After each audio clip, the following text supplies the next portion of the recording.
मोनसे गोजोनथाव खौरां नोंथाङा नोंथांनि न'खौ समायना रमायना जोंख्लाब माख्लाब खालामनो गोसो दं नामा?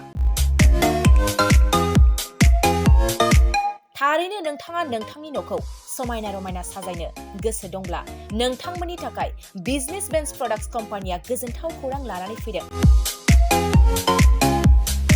गोदान बोसोर रंजालि बैसागु फोरबोजों लोब्बा लाखिनानै बेन्स प्रडाक्ट्स कम्पानिया नोंथांमोननि थाखाय अफार होनाय जादों।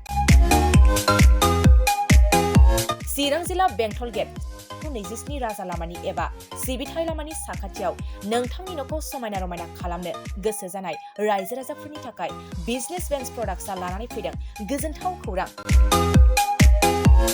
पलिग्रेनाइट, WPC एबा PVC, wooden flooring, wallpaper, steel roofing, soffit ceiling बायदि गाबनि न' साजायग्रा खम बेसेनावनो नोंथांमोना बायनानै लांफैनो हागोन। बेनि अनगायैबो नोंथाङा गोबां बाथ्रा मिथिनो थाखाय नैबे 8474015053 जानबुं नम्बरनि गेजेरजों नोंथाङा फन खालामनानै मिथिनो हागोन।